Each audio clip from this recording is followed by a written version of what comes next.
So hey guys, the series name is What If Naruto Had Zombie Girlfriend? This is second part of the series. Naruto entered the infirmary to see the injured fighters, mainly the ones who lost their fights with the exception of Sasuke. He saw Kankuro being inspected by the medical ninjas to help with his arm treatment. We're sorry Kankuro, but it seems that your arm will heal, but you will never be a ninja again, the medical ninja Shizen said. Kankuro looked on in shock, as well as his sister Temari and their sensei Baki. Kankuro looked down at the ground as Gaia just gave a look to her brother before looking away uninterested. Naruto walked over to Kankuro first with a slightly guilty look in his eyes. Minato and Kushina spotted Naruto walking over to Kankuro as Tsunade and the other ninjas who were there for their teammates watched him approach the brother of the Sand sibling. What do you want? Kankuro lowly growled as he looked at the one who stopped him from being a ninja. I'm going to heal you to be a ninja again, the note said as Kankuro looked at him. Heal me. You heard what they said, I can never be a ninja again because of you. He growled angrily. Naruto shook his head negatively as he walked past Temari, who stood in front of her brother, who thought Naruto was going to make Kankuro's condition worse. Naruto was next to Kankuro and the Jonin. Genin and the Hokage seemed to watch as Naruto claimed to heal Kankuro completely. Tsunade stopped to look at Naruto. Even I can't fully heal him to become a shinobi due to the damage in his arm. At least Lei's injuries can heal to become a ninja again, she said. Then everyone witnessed a miracle. Heal, Naruto spoke. His voice was soft, and Kankuro felt something happening to his arm. It's healed, Kankuro said as he moved his arm around like he was never injured. Tsunade walked over to Kankuro and checked his arm. It can't be possible, the arm is fully healed, he can be a ninja again, Tsunade said in disbelief. The other Jonins, the Hokage and Kushina were shocked at the power of his healing ability. Then they witnessed something shocking. Naruto silently gasped as he held his arm, feeling the pain he gave Kankuro. It didn't cause harm on his body, just the feeling of the same pain. If he healed someone, he would experience equal pain to the person he healed, almost like transferring the damage to him. Minato and the others gasped at Naruto holding his pain. What happened to you? Temari asked as Naruto held up a note for them. My powers can heal anyone, but I will feel the pain that they went through, as the Genin gasped. Kushina and Minato looked at Naruto with sad looks. He feels the pain of the wounded as he heals the person. Naruto then started to walk away. Thanks for healing my arm despite the pain you went through, Kankuro said, rubbing his arm as Naruto waved him off as in it's fine. Naruto went over to Cho, Kana, Hinata, Zaku, Yoroi, Tenten, Kin and finally Lei. Each time he healed the ones still in the infirmary, he went through their pain, making the most of the Genin feel a little guilty, as he went through their pain, with Lei's being the most severe. Kabuko looked at Naruto with interest. It seems he only speaks to heal the person but goes through the pain. Maybe Orochimaru could be able to use this ability without feeling the pain. Thinking of it, he only feels the pain instead of actually getting the pain, and with that she left the room to report to Orochimaru. Naruto went over to Sasuke, who looked at him oddly. She didn't get any serious injuries like the others and wondered why he was here. Show me your neck. As she read, she gasped and unconsciously held her neck where the mark Orochimaru gave her. How did he know? She thought before remembering when she fought Yoroi he must have seen the mark then. Naruto flipped the page. I promise I will not hurt you and will remove that mark. Sasuke then showed him her curse mark, causing the ones who knew about the mark Orochimaru gave her. Remove. His soft voice was heard only by Sasuke. Sasuke felt her face warm up as a blush appeared on her face. If she had to describe what his voice sounded like, she would say that it was like an angel that come from heaven with a soft, gentle voice. She then felt her neck lose the pain and saw him wince at the pain at the neck. Anko gasped at seeing the curse mark fully removed, went up to Naruto. Hey Ken, can you remove mine? She asked in a tone that many would never see Anko use. Naruto nodded and then did the same thing he did when removing the mark from Sasuke. The reaction was quite the same as Sasuke. Anko felt that a heavy burden was lifted from her shoulders. Then she heard his voice. She blushed, but not as much as Sasuke. Kurenai saw her blush and it gave her some teasing material, as Anko always teased her with Asuma. Minato went over to Naruto and placed a hand on his shoulder as Naruto then around to greet him. Minato spoke with a soft voice. Naruto looked at his father. When his mother told him of his birth parents, she also relieved who they were: the Yondaime Hokage Minato Namikaze and the previous Kyuubi Jinchuriki Kushina Uzumaki. Naruto had a small smile and his note said, "Tusan, Ka-chan, I'm home," and then Minato hugged him. "Welcome home, son," Minato said as Kushina also hugged him, causing the others to gasp at Minato's statement. "Let's go home, we have a lot of catching up to do." Later, Minato, Kushina, Mito, Kakashi and Naruto were at the Namake's household. Tsunade and Shizen have also arrived and were filled in on what happened to Naruto, as well as Mito learning the true story, and Jiraiya had also turned up to be treated with the sight of Naruto with the family. Naruto, we're sorry that you had to be raised by someone else. We didn't want you to leave us, but, Minato said before Naruto raised his hand up and then showed another page. It's okay, I understand. Kasen told me why I was there as I grew older. Why aren't you talking if you're capable of talking or showing any emotions for that matter? Kushina asked and was answered via note.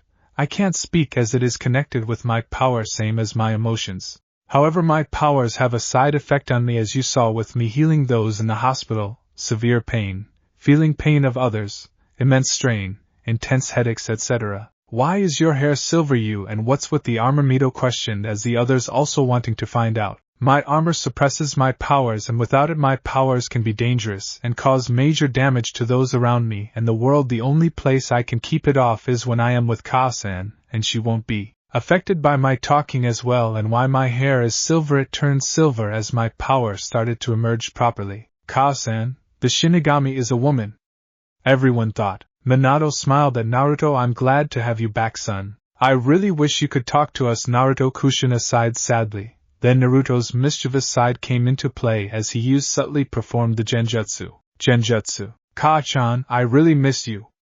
The genjutsu. Naruto then held his arms up. I love you this much. Can I have a hug? Ka-chan, he said, tilting his head cutely. Mito, Tsunade and Shizen also had a similar genjutsu. Reality. The women immediately hugged Naruto as Jiraiya brought out his book. Ah, you're you cute, Sochi. Kushina gushed, rubbing her cheek on his cheek. You're the cutest brother ever, Mito said, hugging him tightly. Tsunade and Shizen were also gushing over him. Why are they gushing over him? Kakashi asked his sensei as Minato shrugged. Minato could understand Kushina's reaction, but the others he had no idea. Judging by them gushing, they probably imagined him talking cute and acting cute. Jiraiya answered Kakashi.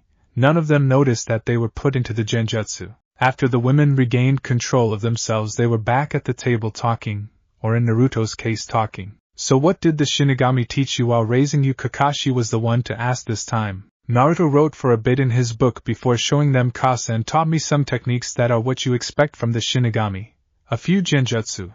How to use my scythe to the best of my abilities. Some fuinjutsu that she uses, and juinjutsu. The other techniques are a secret to see another time. Juinjutsu. Jiraiya shouted. She taught you juinjutsu? Yes, a few juinjutsu, but mainly how to combat against them, Naruto wrote. The family talked about Naruto's life and they found out Naruto's large appetite. Then came the topic of the 1-month training they were given. So what are you going to do for the 1-month training? Minato asked his son. He showed him another note. My taijutsu would be overkill. My scythe techniques are above average. I have a good amount of genjutsu and a few ninjutsu related to Kasen. Both my fuinjutsu and juinjutsu are fine. I guess having a few more ninjutsu and some fuinjutsu wouldn't hurt. Kushina had a large smile. I would teach you our Uzumaki fuinjutsu, she said happily. What about your other power? Tsunade asked the necromancer. Naruto flipped the page. My power is uncontrollable, suppressed, and if I ever die my power will still continue on after death. I am training to fully control my powers so I can speak and show my true emotions. What about seals added to your armor? Jiraiya asked, rubbing his chin in thought. No, my power uses a source that isn't chakra, Naruto wrote in response. Not chakra? Naruto looked at Jiraiya. Yes, not chakra. It's why only Kasan could help him. They read the page. What else can your powers do? Naruto-kun, Shizen asked next. He flipped the page once more. My powers, as I said before, with the reality warping, but it extends by longevity by a lot. I am what you call a necromancer, and all necromancers gain the last name of Hellscythe. Well, tomorrow I will announce that my son has finally returned, Minato said. Kakashi, Shizen, Tsunade and Jiraiya eventually left the house and the family were spending family time together. Naruto then came to a room that they kept up to date. This is your room, Naruto, Kushina said as Naruto looked around the room. It was plain, having a bed, wardrobe and a desk with a window that gave a nice view of outside. It's nice, he wrote before he went to bed. Kushina hugged him then left. The next day, the morning came quickly and Naruto walked into the kitchen greeted by his mother, father and sister. Minato then went to the Hokage Tower and announced that his son had returned during the beginning of the Chunin exams. Mito left to train with Jiraiya, who offered Naruto training but declined writing. He had the perfect sensei in mind. Naruto was standing in training ground. In front of him was his mother Kushina. Since you don't really need the training, we can use this time to bond, she said happily as she looked at Naruto. Genjutsu. I'm glad I am spending time with you, Kaa-chan, he said with a cute look on his face. Reality. Naruto was being hugged by Kushina again as she rubbed her cheek on his cheek, gushing over him being cute. Kushina stood up and looked at Naruto. Okay, since I am not good with Genjutsu, and with what you said with your own assessment on your abilities, I will teach you Uzumaki Fuinjutsu, Elemental Ninjutsu, a powerful kenjutsu that we can exploit, and even though you have super strength that doesn't mean that you can have a taijutsu style, she said as Naruto nodded and found himself with a training regime with his mother. Taijutsu kata 9 a.m. to 10:30 a.m., Fuinjutsu 10:30 p.m. to 12 p.m., lunch 12 p.m. to 12:30 p.m., Elemental Ninjutsu 12:30 p.m. to 2 p.m., Fuinjutsu 2 p.m. to 4 p.m. Naruto first learnt the kenjutsu, Kage Bunshin, that allowed him to create various copies of himself, helpful in training with the ability to regain information when the clones dispel. Since Fuinjutsu was a delicate art,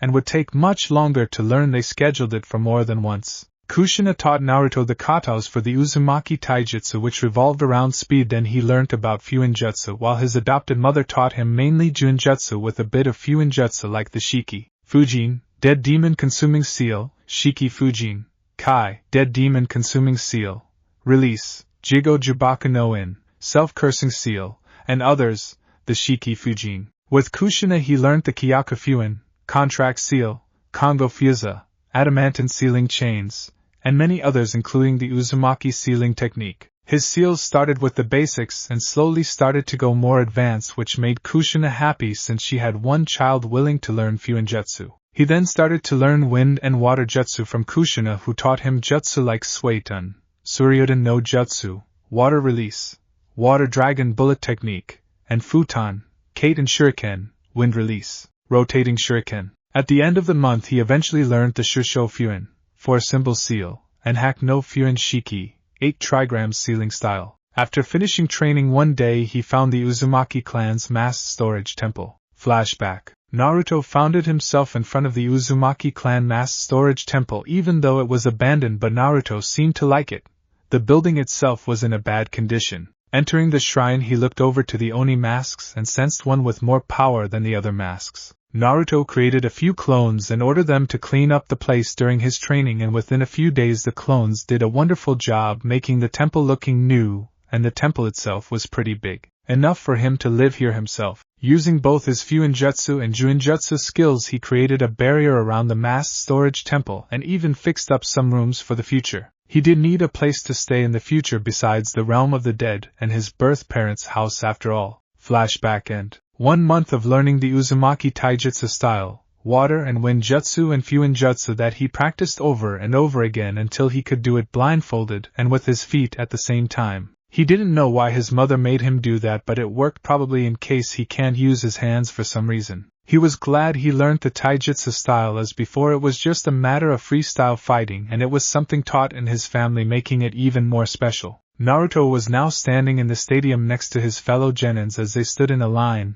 and then they announced the first match. Mito Namikaze vs Nijiko Hyuga. Mito stood across from Nijiko as the other genins and Naruto left. Since Naruto was a genin, due to him not official being a ninja, his father would make a Konoha genin after the exams, or chunin if he managed to pass the exam. Mito stared at Nijiko, the one who insulted her best friend Hinata and went to kill her if it wasn't for the interference of her brother Naruto. Over the months Naruto and Mito bonded as siblings and caught up with each other, sharing stories.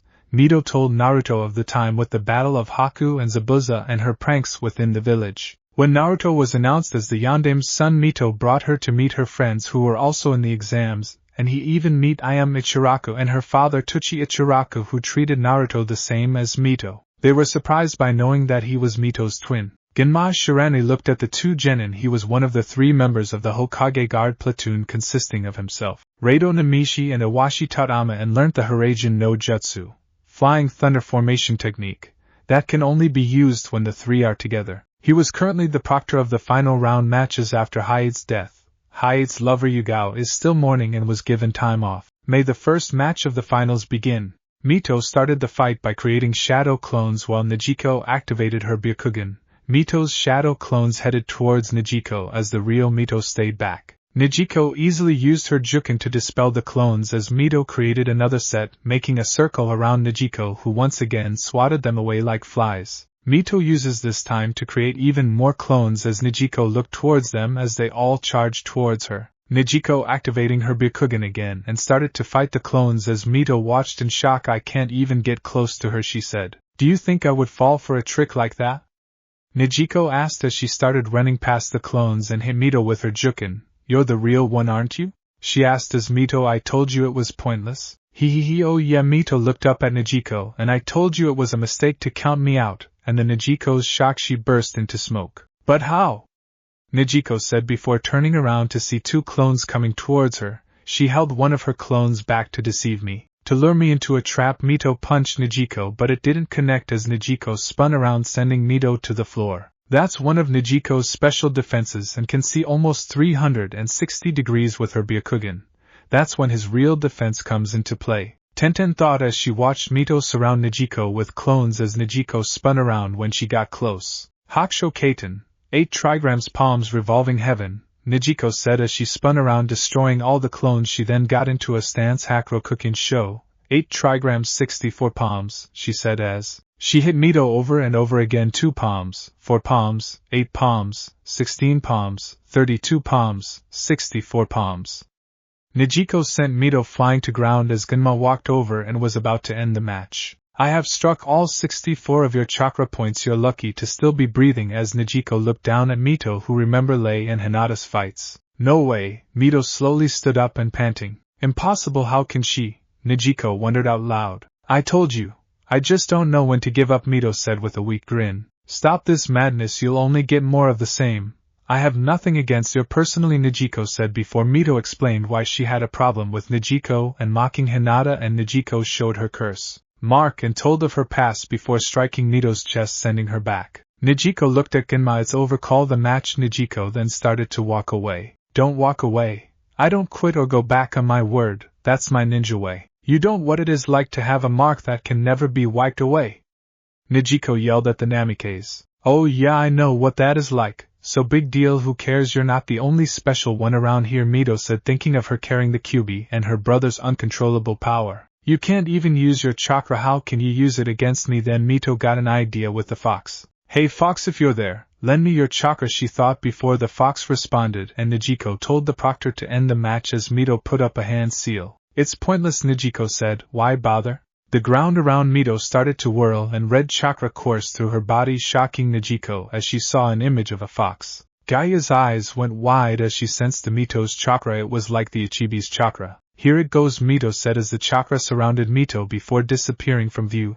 Hakusho Kaiten. Nijiko spun around, catching the shuriken and throwing them at Mito as she dodged in midair. Mito and Nijiko clashed with their kunai. Mito dashed in a straight line towards Nijiko, and their kunai clashed, causing a white flash of light followed by an explosion. The smoke disappeared to show Nijiko panting, looking down at Mito, but then Nijiko looked down and got an uppercut from Mito as the one in the crater burst into smoke. Mito walked towards Nijiko and sat next to her and talked with a low voice that only Nijiko could hear. "You know, my brother can help with your curse mark." Nijiko's eyes widened at Mito's word before Gunma announced that Mito won the match. Gaia vs. Naruto Hellscythe. The crowd was talking as Naruto Hellscythe was actually the son of Minato and Kushina, who was away with a friend due to a power that only the family friend could help control, and the Yondaime kept it quiet, in case of enemy shinobi that might take advantage. "So that's the Yondaime's son?" one of the people in the crowd asked. "Yes, it is," a civilian replied, "but what is with his hair? Didn't you hear?" A shinobi next to them said as the other two shook their heads negatively. "He was born with a power only Hokage-sama and Lady Kushina's friend could help them with, and it changed his hair color." A kunoichi spoke up next. "I heard a rumor that the Uzumaki clan head from the days of the Shodaime, Ashina Uzumaki, had the same color hair." As the others looked interested at this rumor, they said he was born with red hair before becoming a whitish silver at a young age. "The weird thing is his death was said to be unknown. So it might be a generation skipping Kekkai Genkai?" the shinobi asked. "It is highly possible." The kunoichi looked down at the silver-haired genin. "I can tell he is very strong for his age," she said, "and good-looking," she thought with a blush. Meanwhile, and with the other contestants, Kabuko was watching the son of Yondaime in interest. She told of what she saw with her fellow silver-haired ninja. Flashback. Kabuko was near Orochimaru, who looked at her. "What have you found out about this shinobi you have no information about?" he said, waiting for her response. Kabuko nodded. "Naruto Hellscythe has natural super strength on par if not stronger than Tsunade." This got Orochimaru interested. For someone to recreate Tsunade's strength was one thing, but to have it natural was another. He managed to inflict massive injuries to Kankuro via a poke to the arm, and when he poked the ground he caused a large crack much like Tsunade. Anything else besides his super strength? His ninjutsu, genjutsu, is currently unknown to me. He uses a scythe that is usually disguised as a pen and uses it to write in a book, as it seems he can't speak. He can't speak? He can speak, but not normally. Explain, Orochimaru demanded. The first time he spoke was a single word when Nijiko Hyuga went for a killing blow on Hinata Hyuga. That word was stop, and surprisingly everyone stopped Nijiko. The jonin that went to stop her, everyone. Is that all? No, the second time he spoke was when he healed Kankuro's arm. When even Tsunade couldn't heal it, he simply said heal, I believe, and with that he was fully healed. Orochimaru was very interested in the Hellscythe's ability to what would be seen as ordering reality. He then waved his hand around for her to continue. When I was watching him heal the injured, I noticed something bizarre. Orochimaru raised an eyebrow. Bizarre? Yes, it seems when he healed Kankuro's arm he went through the same pain Kankuro did, almost equal pain to what he gave him. Orochimaru frowned. Injuring yourself to heal, that wasn't very useful. Kabuko, sensing what Orochimaru was thinking, spoke up. When he did this he didn't receive any wounds or injuries himself, just feeling the damage done, and with some of the other contestants, he seemed to be fine. Even when a few gave their opponents a trashing, Lei and Kankuros were the two ones he visible showed that he felt. The others were ones he didn't seem to register or felt less of. Since I don't know how his powers work, I cannot give you a completely accurate report, Orochimaru-sama. That's fine, Kabuko, Orochimaru said, as it seemed he found another body to use. The Uchiha and the Hellscythe are looking like the perfect vessels. Orochimaru turned back to Kabuko. Kabuko, I have a job for you. What is it, Orochimaru-sama? She asked. During the Chunin exam finals I want you to start the invasion, either during the Hellscythe's match, Sasuke's match, or when Gaia unleashes the Ichibi. Orochimaru spoke with command. Yes, Orochimaru-sama. And one more thing. Kabuko looked at Orochimaru confused. One more thing? Yes, after the invasion I wish for you to stay in Konoha. What? This is a part of your second mission. Second mission? Yes, your second mission is to befriend and seduce Hellscythe to come join Oto. Kabuko was shocked and blushed. But can't you just do the same thing you did with Sasuke? I could, but you said he had Tsunade's strength, if not greater. If I am careless, even I could fall. As they say, even a genin can kill a Kage. Yes, Orochimaru-sama, but what about the Uchiha? She will come to me with the curse mark, Orochimaru said, even though I felt something with both Sasuke and Anko. Understood. Also learn all you can about him and his abilities, then send the information to me, or when you bring him to Oto. Orochimaru spoke before leaving for his invasion plan. Kabuko watched Orochimaru left her alone say seduce. She thought she never gotten any type of mission like that before. Flashback end. Kabuko shook her head with a small blush as she instead chose to focus on the upcoming match. Gaia stood across from Naruto as Genma started the match.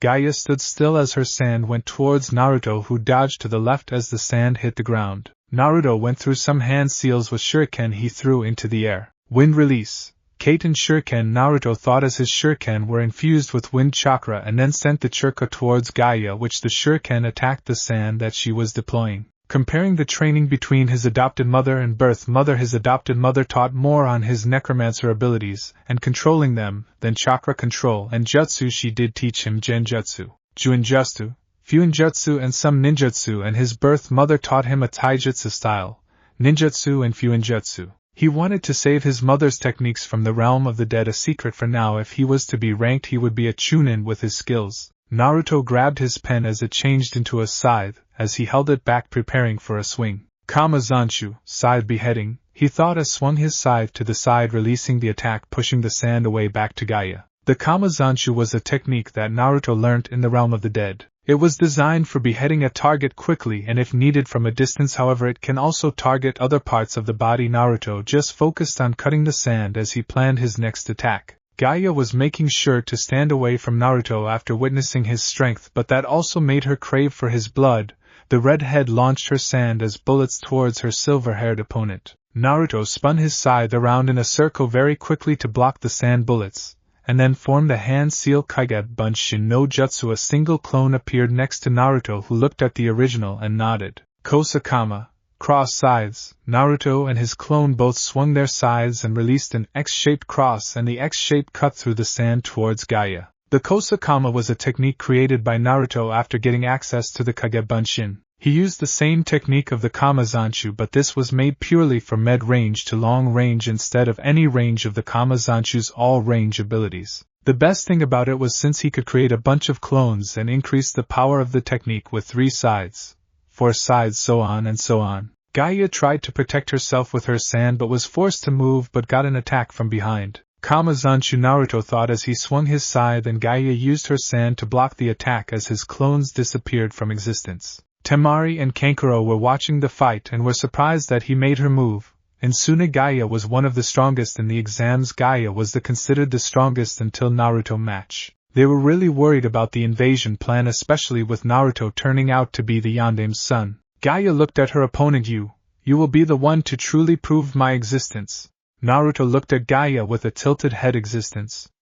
But isn't living proof enough? He thought as he dodged from side to side. Naruto stopped as he looked down to see the sand around his foot before the sand started to cover him. The genin looked mortified seeing Gaia about to kill Naruto. Sabakaku, the sand covering Naruto, fully started to crush him. Naruto looked around as the sand started to slowly come towards him, and he gave a relieved sigh for what he used just before the attack started. Flashback. Naruto was fully covered in sand as he heard Gaia's voice. Then he used his power slow down time, he whispered, and with that the whole world was slowed down. He felt the side effects of his power. Flashback end. Crumble away, he said as the sand started to crumble and fall down to the ground. Flow time normally, and with that the world's speed was back to normal. Not that any of the people here will notice. He could have easily finished his matches with it, but he wanted to fight fair, and with chakra only. Sure, he wanted to control his powers, but his necromancer power is overpowered, so fighting without it would be the best option for both him and the world.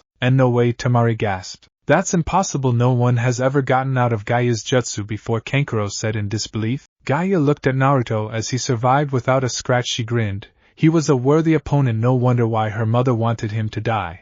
His blood would be the best for her mother. Minato, Mito and Kushina released their breath. Naruto, you worried us there for a second, Minato thought, watching the battle between his son and the Kazekage's daughter. Naruto closed the gap between him and Gaia and swung his scythe, but the sand blocked it, or at least most of it. Gaia looked down, a cut on her arm, her blood dripping from a small cut. My blood, she said lowly. No, not now, Temari said with a look of horror. With the chance of meeting the Ichibi again. Gaia then raised massive amounts of sand into the air and made a dome around them with large amount of sand projectiles about to shoot into him. It seems I have no choice but to use that jutsu, Naruto thought before the sand came towards him. Gaia and her attack suddenly stopped. Gaia-chan, I'm glad you exist. Let's go exist together.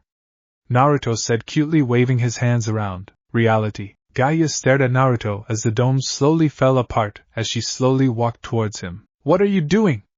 Kill him. Don't do what you are going to do. The Ichibi screamed at Gaia, who ignored the giant sand tanuki. Gaia had a red face as she slowly wrapped Naruto in a hug. I can't believe how adorable you are. Let's exist together, Gaia shouted, gushing over him like the other victims of the Kawaii Genjutsu. Not even the Shinigami could resist the power of the Kawaii Genjutsu. What the hell is happening? Kankuro shouted as Naruto was gently patting Gaia's head so he wouldn't hurt her. Temari was speechless when she saw her sister acting the exact opposite of how she usually acted. Naruto looked other to Genma and held up a note. It is over. You sure?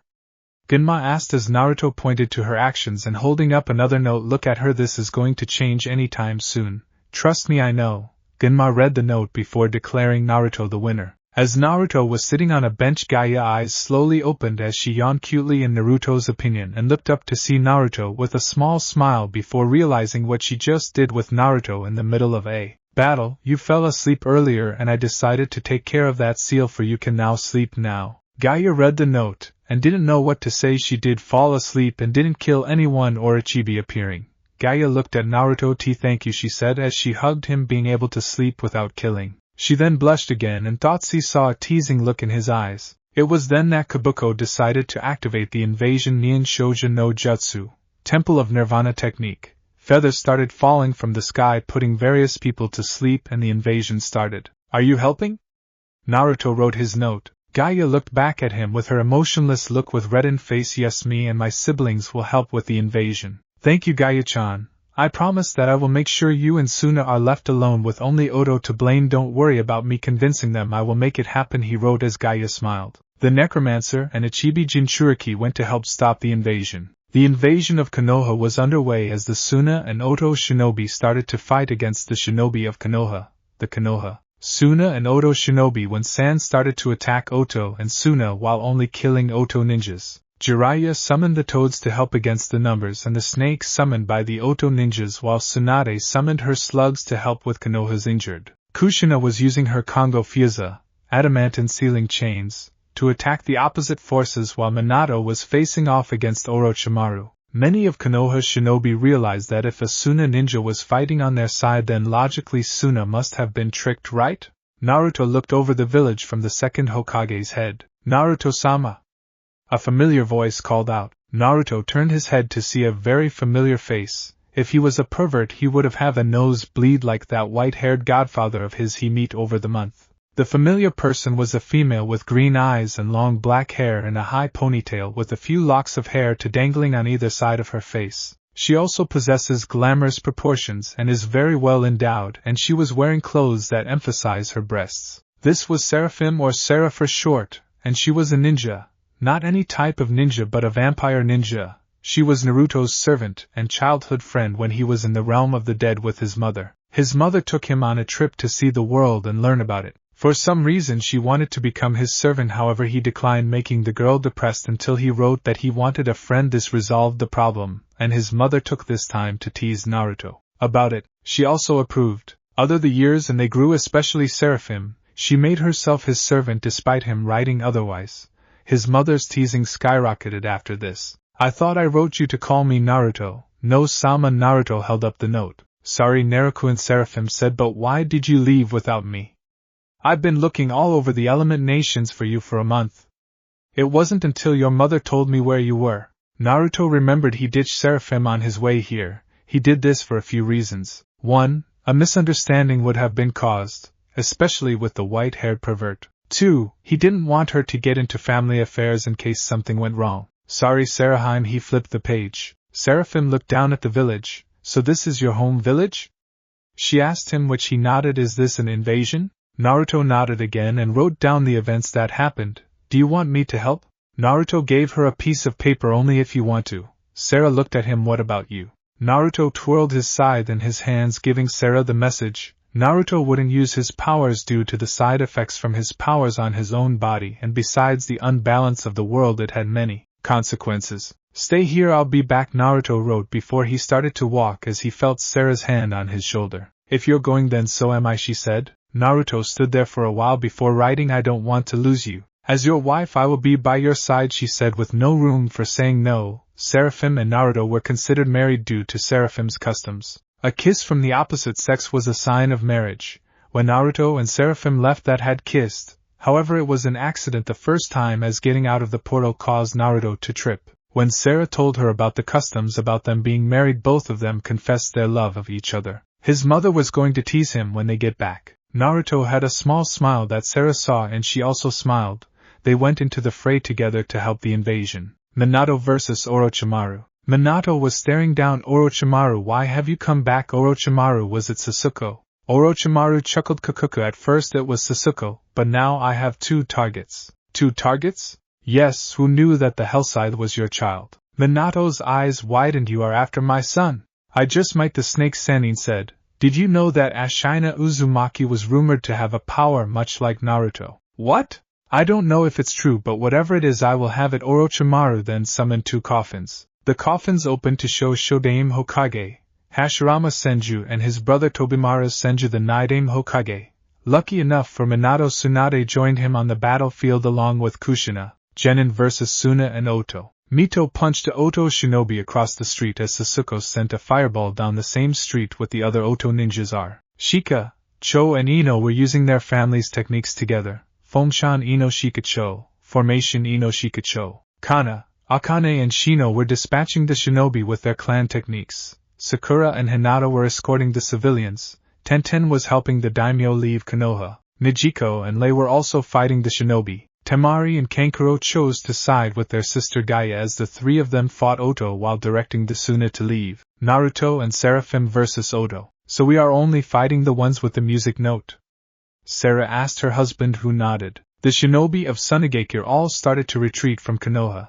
Naruto created a few clones and sent them to help Suna Ninja to leave Konoha, and when each clone dispelled he knew that got away safe. He hated mindless or meaningless killing. Oto Ninja saw the two approaching, but they were too slow. Naruto and Sarah used non-lethal blows to take down the Oto Ninja. An Oto shinobi they thought went unconscious got up behind Seraphim and went for a killing blow. Naruto moved since he swung his scythe, killing the Oto shinobi. But sometimes it will happen. Minato, Kushina and Tsunade versus Orochimaru, Hashirama and Tobirama. Tsunade and Kushina were fighting Tobirama and Hashirama while Minato was fighting Orochimaru. Aji-san, Tsunade said, looking at her resurrected grandfather. Ah, Tsunade, you grown, Hashirama said as he looked at his granddaughter. He turned his head to see Kushina. Uzumaki? Kushina nodded. Yes, I meet Mito Basin when she transferred to Kyubi to me. Hashirama grinned. He got to meet his granddaughter and Mito's successor.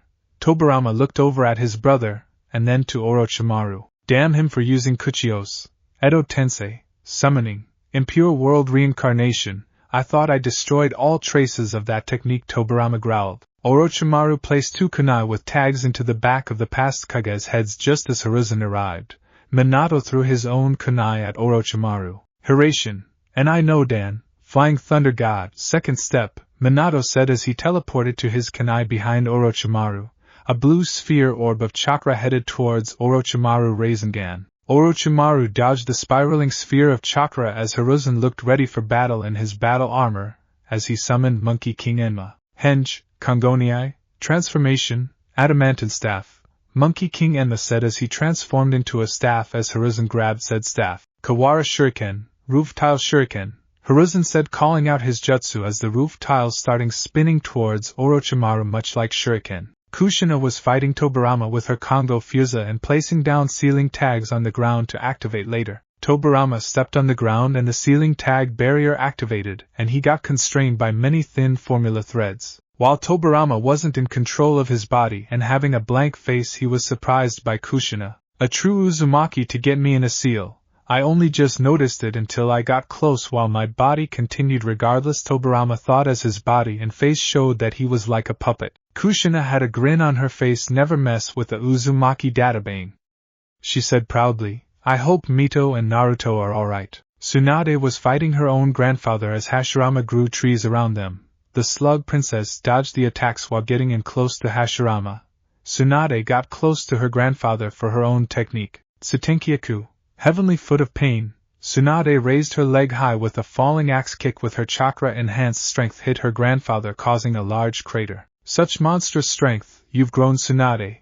It's too bad that Tobirama and I are fighting against Edo Tensei, Hashirama thought as his body was in the crater. Hashirama and Tobirama would easily defeat Tsunade and Kushina when they teamed together, but since they were in no control of their bodies and fighting against Edo Tensei, it made them much weaker. Orochimaru dodged the attacks of his old sensei Hiruzen. Orochimaru opened his mouth and pulled out the sword of Kusanagi. He and Hiruzen's weapons clashed, a sword that can cut through anything and an unbreakable staff. Minato threw his own kunai at Orochimaru, who swatted it away from him, creating an opening for Hiruzen. Hiruzen's staff hit Orochimaru in the stomach and Orochimaru jumped back. He then heard one of the Sound Four, who created a barrier around the roof to keep the 4S rank shinobi and him on the roof. Orochimaru-sama.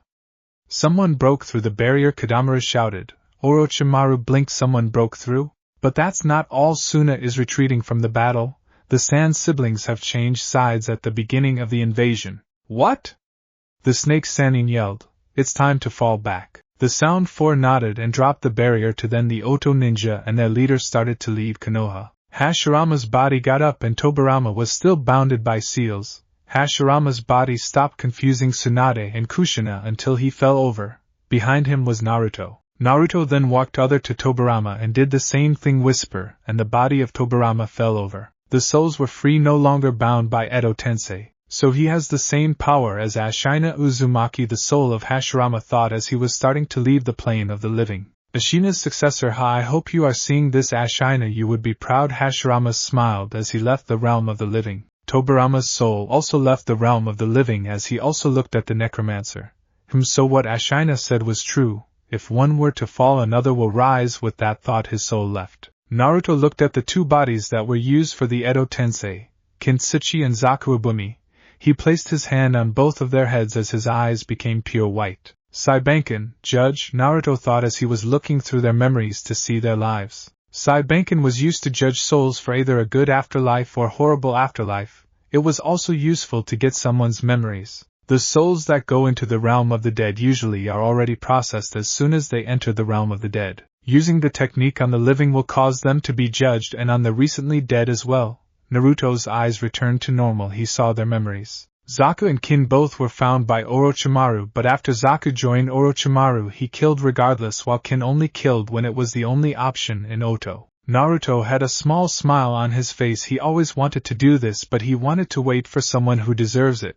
Naruto picked up Kin's body and moved it further away from Kin as Sarah arrived. Kushina and Tsunade were confused with what will happen. Naruto leaned down and whispered, "Live with that." Kin opened her eyes. I'm alive," she said in shock. She was sure she died when the snake team betrayed them and used her for the Edo Tensei. She looked to see Naruto, a small blush adorned on her cheeks. Was this the voice that brought her to life? Naruto wrote in his book he pulled out of nowhere.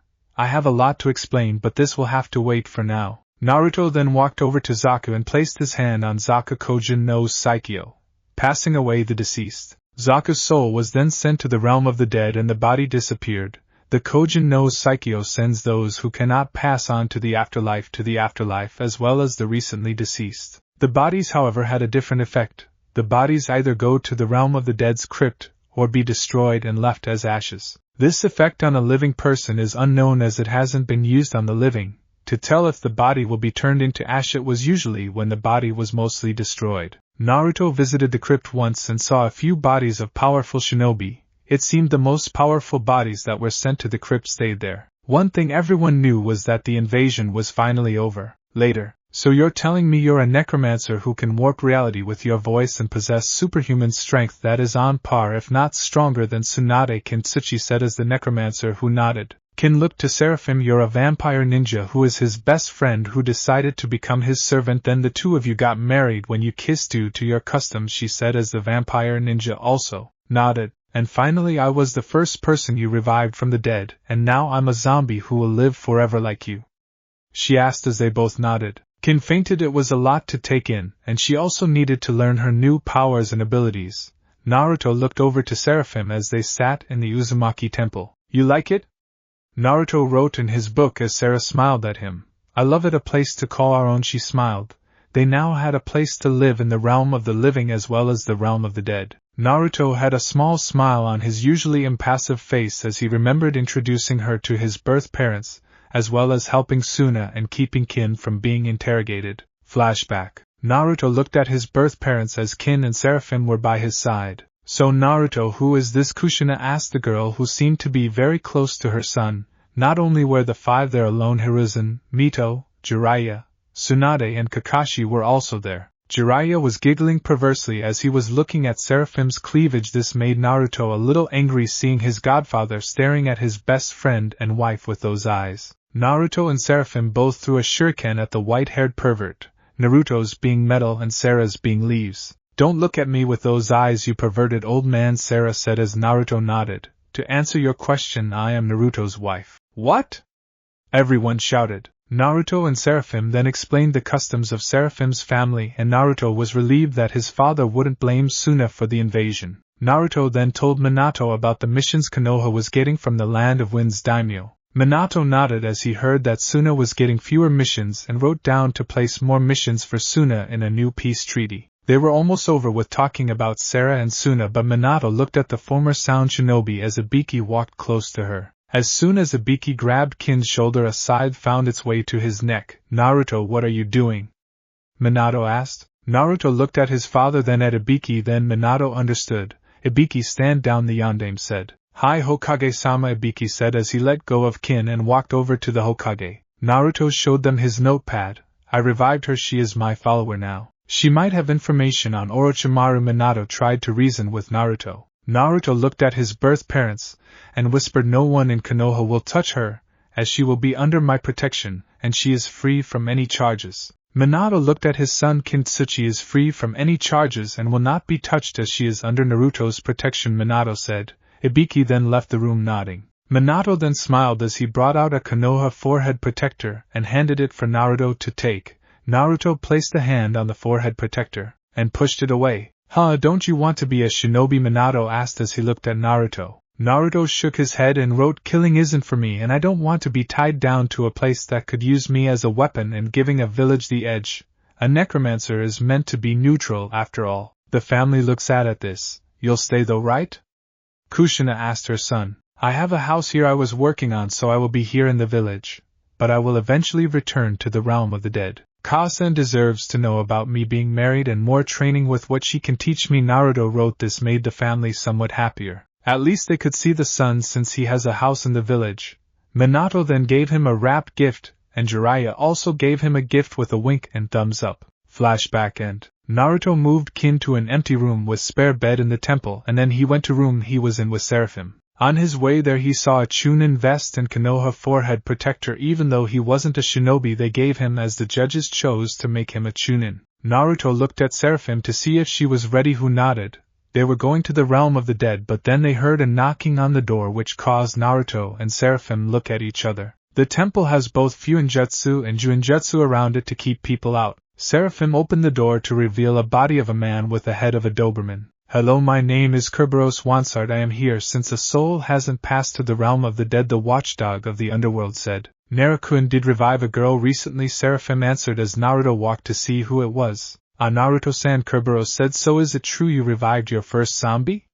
He asked the necromancer, who nodded. Do you mind if I come in and see who you revived to check off the list? Naruto nodded once again with a smile. Kerberos was one person he met in the realm of the dead while being raised by his adopted mother. He was like an uncle or brother figure. Kintsuchi. Kerberos then wrote something down. Okay, with I get back, Kintsuchi won't be sent to the realm of the dead. Also thanks for sending on Zaku Abumi for us, Naruto-san.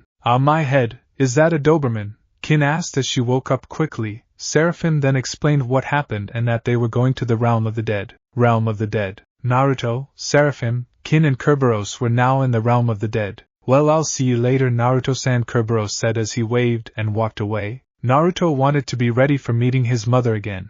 Coming up to his house and walking through the halls, many of his mother's maids looked at him. Some wore maid outfits, others wore other clothes as they were allowed to wear whatever they wished. The maids when he was younger helped his mother look after him, especially when it came to bathing and his mother had to work. At first he was shy around them, but eventually got used to it. The sister figures then turned into teasing until he got older, and then they flirt with him. It didn't help when his mother tried to set him up with a girl, and sometimes more than one. She wanted a lot of grandbabies. Naruto, Sarah and Kin entered the room with the Shinigami.